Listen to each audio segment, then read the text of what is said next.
Hello, welcome to Newscentre. I'm Parikshit Luthra. Vice President Jagdeep Dhankhar surprise resignation late last evening on the very first day of the monsoon session has created a flutter in the corridors of power. Dhankhar still had 2 years left in his term. In a letter addressed to President Draupadi Murmu, Dhankhar said that he will be resigning as Vice President with immediate effect to prioritise healthcare and to abide by medical advice. Sources say tensions with the government over Dhankhar backing an opposition motion to impeach Justice Yashwant Verma over the cash-at-home row could have led to his sudden exit. Dhankhar is the first vice president in close to 40 years to resign mid-term.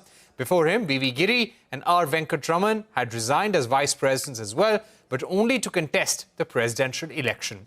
In a 24-word statement, Prime Minister Narendra Modi said, and I quote, "Jagdeep Dhankhar ji has got many opportunities to serve our country in various capacities, including as the Vice President of India. Wishing him good health." End of quote. Opposition leaders raised questions over his surprise resignation. Congress President Mallikarjun Kharge said, and I quote, "Only he knows the reason. We have nothing to say on this. Either the government knows or he knows. It is up to the government to accept his resignation or not." End of quote. Jagdeep Dhankhar's 5-year tenure was originally set to end on August 2027. Just 10 days ago, Dhankhar had said he will complete his term, barring any divine intervention.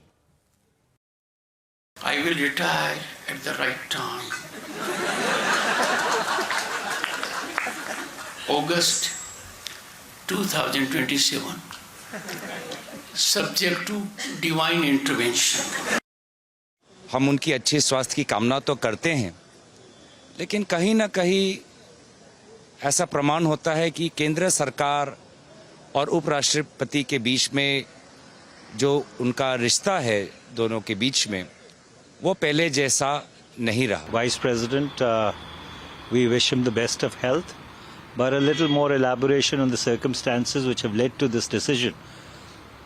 Even though it might be a personal decision, but since he holds a public office and there are 146 crore Indians who would be equally interested and invested in knowing the facts, a certain amount of elaboration will help. दुखद है, दुर्भाग्यपूर्ण है, चौंकाने वाला है.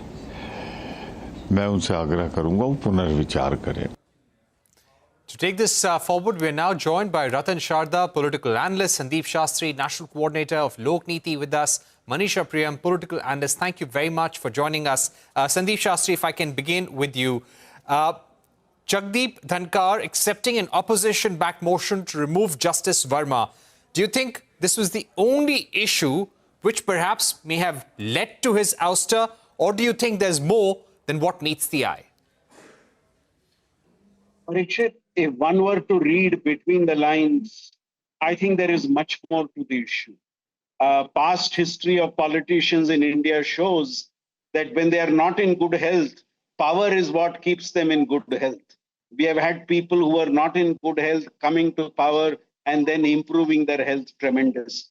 So I think there are possibly a range of factors which have come in the way of, have been responsible for the former vice president to have taken this decision. And this is the first time it's happening in the history of the Indian vice presidency that a vice president resigns on health grounds. And it's a little difficult to buy that as the total argument. Now, health may have been the final factor, but I think there are a range of factors which could include his not so healthy relations with the opposition, the possible embarrassments that the frequent face-offs with various institutions that he had during his vice presidency. I think all these factors combined together and could have caused this, because even yesterday, if you see, he had a range of regular programs and then within an hour he takes this decision. So I think there is much more than what actually meets the eye when it comes to his decision to resign as vice president. Right. Manisha, Priyam, yesterday we saw how union ministers, Kiran Rijiju, also JP Nadda, did not attend the 4:30 p.m. meeting of the Business Advisory Committee. We believe that Jagdeep Dhankhar was upset for these two leaders not being there. At the same time, we also saw a high-level meeting being chaired by the Prime Minister where top union ministers were present. They were discussing important parliament-related issues. What do you think may have led to things going absolutely south in a couple of hours? So, one can talk about many reasons and behind the scenes, etc. I always believe that something as dramatic as this, when you have a very important session of the Parliament of India, this was the first session after the tragic incidents at Baisaran in Pahalgam, after our war with Pakistan, after Operation Sindoor. And so this was not an ordinary session of Parliament. It would not have been that much of a surprise for me had the resignation been taken or tendered ahead of the session convening. But on day one, when the erstwhile vice president had presided over the opening session of the Rajya Sabha, and all eyes of the country were on what was going on in the two houses of parliament, in the Lok Sabha and in the Rajya Sabha. At the end of the day, at the end of a day of business, then to have seen the resignation, I think all eyes will be on what went on inside the house as the most important circumstance leading up to the resignation. And I do believe that the leader of the opposition, Mallikarjun Kharge, standing up and raising the issue of Operation Sindoor and asking for information to be placed to be reposed in the House of Parliament in the Rajya Sabha as he was speaking. And you saw the way Minister Jagat Prakash Nadda, who's also the leader of the House, rose up to counter, which it is his right. These are, remember, two opposing parts of the political divide. But I think there was something in there in that, conversation or interaction or debate or skirmishes between the opposition leader in the Rajya Sabha and the leader of the ruling party. And that definitely was something where you saw that the role of the chair itself was diminished, especially as the minister made the comments that his remarks would be taken on.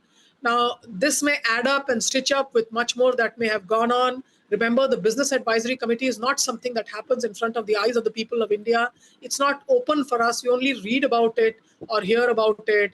But I think there was something in there. There may have been many things that may have upset, Dhankhar, or that may have upset the government.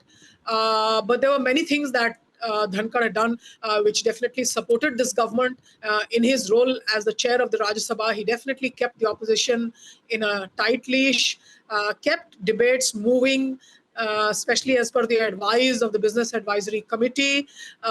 So now then, to look at this may have been at fault, or the parliamentary affairs ministers were not taken into confidence, and that the issue of the leading members of the judiciary being put under parliamentary scrutiny was coming up. These are all explanations. These are all in the realm of possibilities where Jagdeep Dhankhar may or may not have taken a stance, but it does seem that it's been an exit of a kind that has not been known in India's parliamentary politics, that on day one of an important session of parliament, at the end of closing day of business, the last line said by the vice president were not those at the house of the Rajya Sabha, but those that he tweeted and the letter that he sent to the Honorable President of India. And that's what the people of India will continue to wonder about. But at the moment, of course, we think of many reasons, and here many of us, our colleagues, like. And Manisha, Priyam, and I'll put this question to Mr. Ratan, Sharda. Ratan, Sharda, Prime Minister saying Jagdeep Dhankhar got many opportunities to serve the country in various capacities, including Vice President. We wish him good health. And the Prime Minister's statement came more than 12 hours later after Jagdeep Dhankhar put up his resignation letter. This clearly shows that something was wrong, and even the Prime Minister was sending out a message. Parikshit, I would tend to agree with you that things are not as straight as being put up. There was some conflict somewhere, both on the opposition side as well as on the ruling side, because Modi ji generally is very gracious and very elaborate in his praise.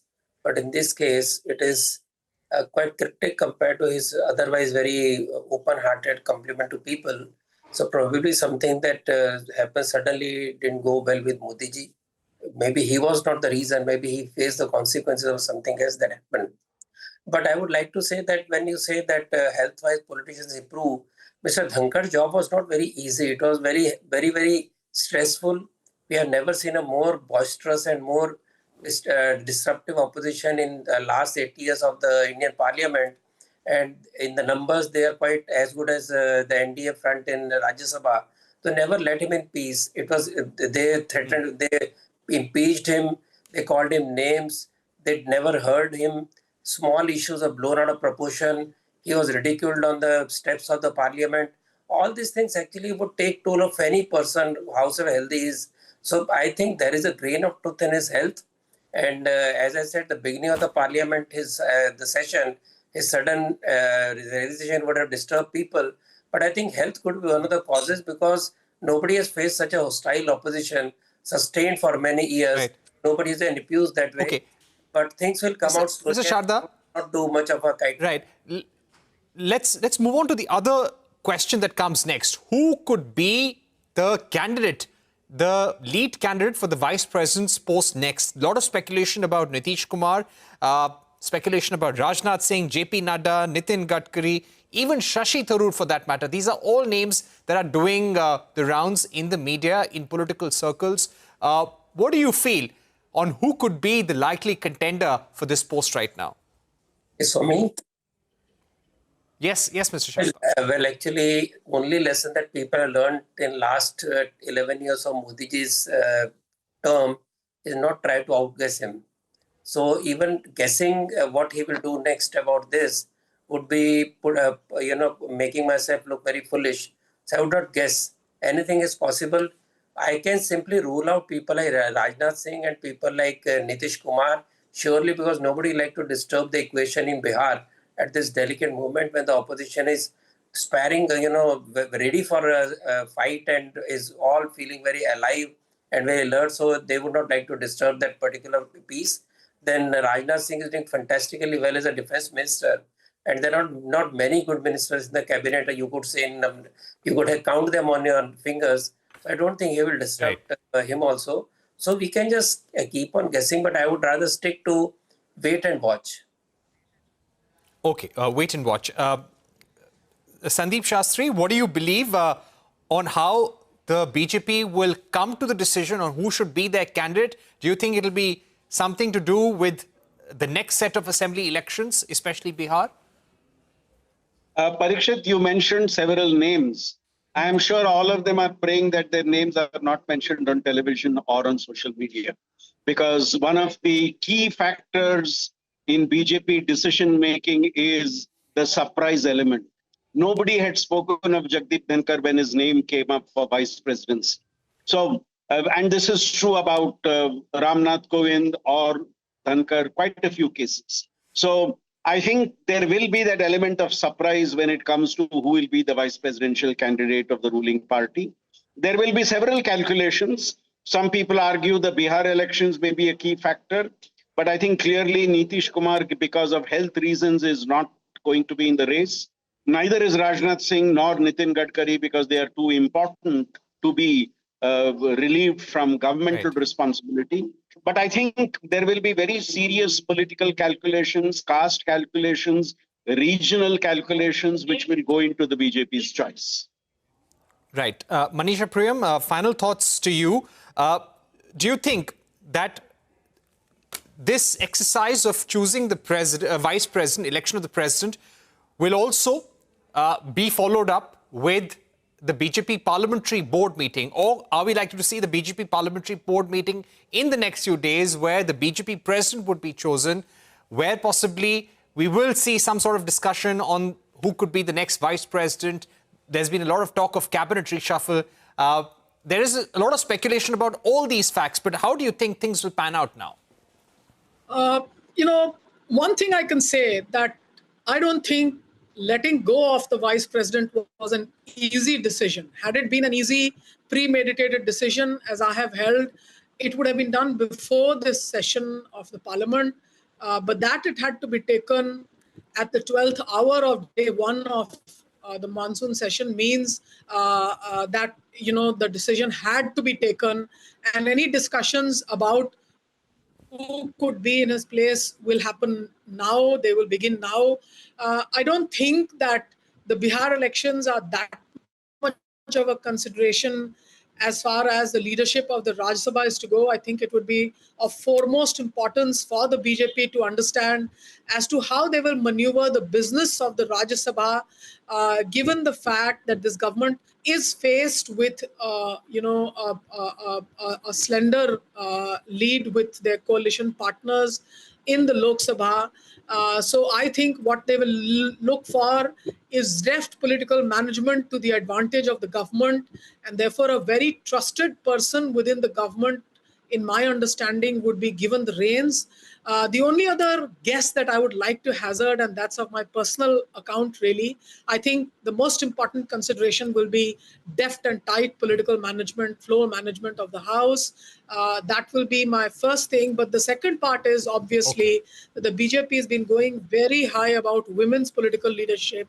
They've already put Draupadi Murmu, the President of India, as a woman political leader from disadvantaged social categories.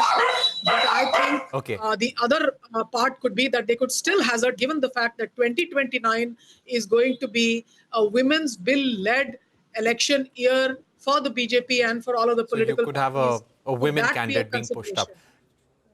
All right, we've run out of time, but thank you, Manisha, Priyam, Sandeep, Shastri, Ratan, Sharda for joining us on the program. We're taking a short break, but coming up, after 62 years, Indian Air Force will retire the MiG-21 fighter jets. A special discussion with Air Marshal Anil Khosla, former Vice Chief of Air Staff, when we return.